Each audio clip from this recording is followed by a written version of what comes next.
Okay, so this is the JAMB form. All right, so the excess of this is for you to download the form, and you can print it at home and fill your form at home before going to JAMB for registration. Okay, before going to the JAMB center for registration. Okay, it's very important, because if you did not do it like that, you might encounter some challenges, or which you will say, had I know, I would have choose this particular course and I would have done this, I would have done that. Okay, to avoid mistake, you do it at home. Okay, reason with your parents or your guardian before going to fill the form, before going to JAMB. So I will direct you on how to do this. So let's proceed on how to do this. Okay, this is the form. Yes, here is the template of the form. Okay, the first thing you have to fill there is what to call your profile code. So you can see it here, profile code. So your profile code is exactly the number that JAMB sent to you when you send your NIN to 55109. Okay, so that is the profile code you write. Very important, because the profile code that you will give to the vendor, the pin vendor, the person that will vend pin for you. Okay, so it's the profile code and the NIN that the person will use to vend your pin, because the profile code and the NIN will help the person to vend the pin, and when the pin is being vended, your name will be there. So if you look at it very well, you see that we have what to call the pin. The pin is when you have paid, okay, for the form, then the vendor will write the pin being generated for you. Okay, so that's what you write here in the place called pin. You can see it, pin. Then you write your surname, make sure it's correctly spelled, your surname. Then you write your first name, okay, here. Then you write your middle name. Okay, so that's your middle name here. So you can write something like Okoye as your surname, okay, James, okay, Chukwuka, something like that. Okay, this is your name. Then date of birth is written in DDMMYYY. So that is mean that the date of birth is two numbers. Okay, two numbers. So have something like, if you are born on the January, you are born on the 1st, so you have to write 01. If you are born on the 2nd, you have to write 02. Okay, your month, if your month is something like August, 08. Okay, something like November, 11. Okay, so that is how you're going to write it. Then the year, you write your year 2000 and so and so as your year, depending. Your own is 1990, you write it like that. Then you write your sex, whether you're a male or a female. That's what you're going to write here, sex, male or female. Is that okay? Then you write here marital status. What's the marital status? Are you married? If you are married, you say married. If you are not married, you write single, or which I know most of you are single, so you write single. Then you write your maiden name.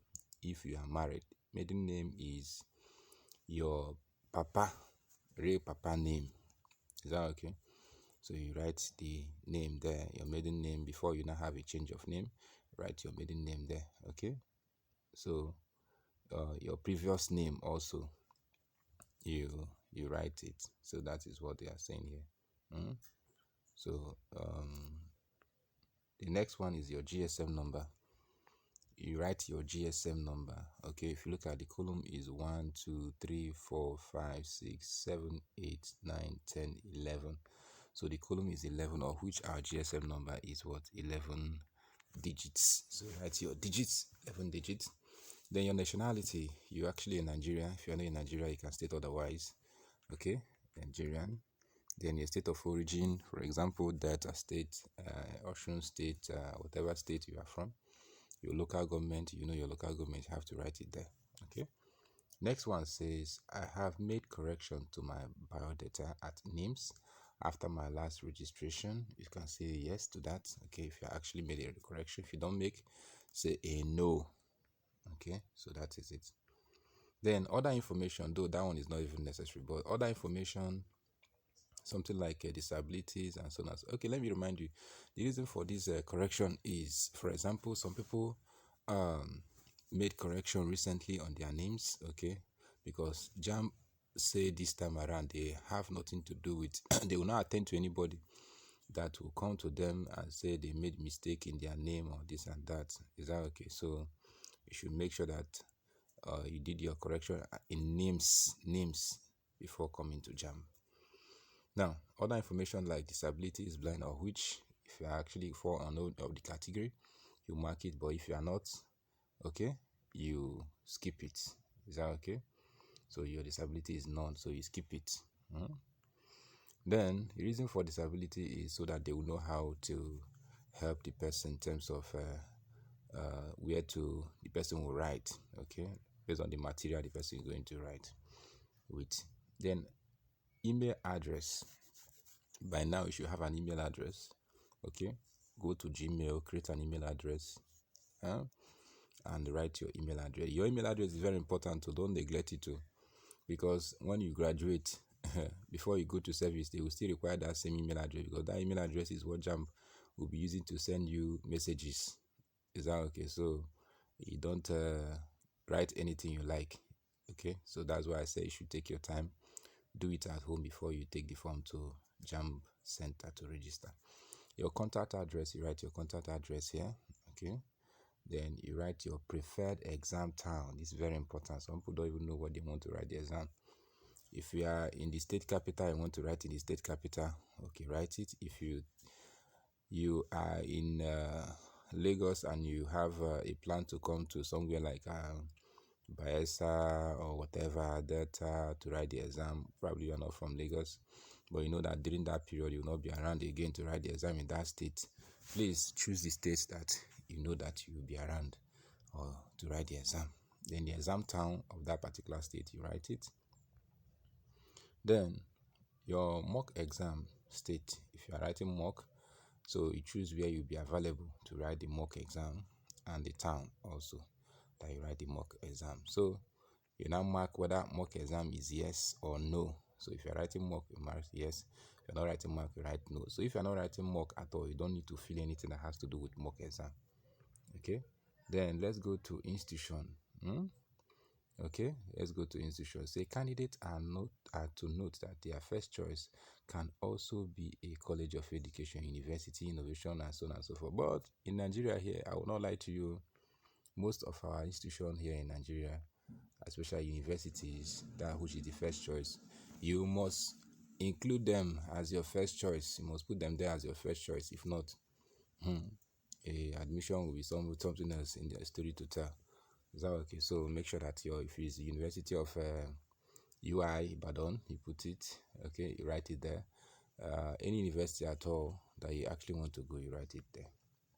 So first choice and second choice, universities you can write there, okay. Then make sure that when you're writing the second choice, there are some institutions that accept second choice. You can Google it out and see the institution that accepts second choice, so that you use it and you write the institution there as your second choice, okay. Then your program of study, please be sure of your program of study. I think I have a list of challenges that was one of our students last year. She actually was going for nursing, but what they wrote for her is nursing education. Please, there's a difference between education and what? And nursing science. Is that okay? There's little difference between electrical education and electrical engineering. So please, you know the one they choose for you. Is that okay? So you'll be facing the computer while they are doing what? They are entering those things, so that you see if actually is what you wrote, they are writing for you. Please, it's very, very important. Second choice, you write it, okay, the university. Then the third choice can be a polytechnic, while the fourth choice can be a monotechnic or whatever. Is that okay? College of education. You write your program of study. Those ones are under education. Write your program of study. Then the subject you're going to write. Medicine, you choose your subjects. Each subject, it should be English, biology, chemistry, and physics. For engineering is English, maths, chemistry, and physics. Okay, so you know the one that you're going for. For our student law is English, literature, CRS, and what government. Okay, so you know the one actually going for. By now you should have known your subjects. Then the secondary school you attend, if you have already gotten your O level, you write secondary school you attend. Okay, so secondary school you attend is bilingual secondary school. So you write it. Number of sittings. How many times have you sat for the exam? Your work, is it 2 sittings? Is it 2 times that you sat before you get your paper cleared? Or is it once? If it's once, you write once. If it is 2 times, you write 2 there. So either you write 1 or you write 2 there.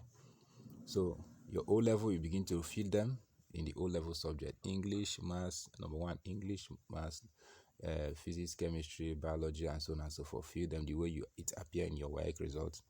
Then the grade, C6, A1, B2, and so on and so forth. You fill accordingly.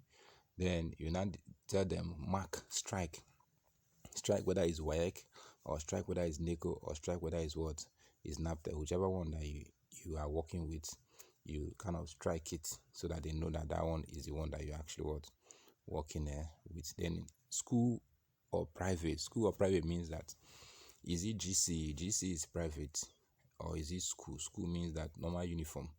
Okay, so you went for the one that is you wear uniform, or you wrote GC. If you didn't write GC, you mark school. Then if you wrote GC and you are working with GC, you write private. You mark private. Then the year that you wrote it, you write it there. Your exam number, it is to appear in your result. So whenever you are going, make sure you go with your WAEC result. Okay, so a copy of your WAEC result so that you fill those spaces. Okay, then after that you do what? You say you write your name, that you have supplied the above information. Okay, and you write your signature and your what and your date. Then you hand it over to them. Okay, that's all. So thank you for actually listening. Please don't forget to subscribe. If you have not subscribed to our channel, you subscribe to our channel, please. Okay, and this time around, God will help you. Remember, we'll have our tutorials going on online. We have mapped out the days that we'll do our uploads and our teachings. Okay, so that it will be easy for everybody to pass the exam. I wish you success.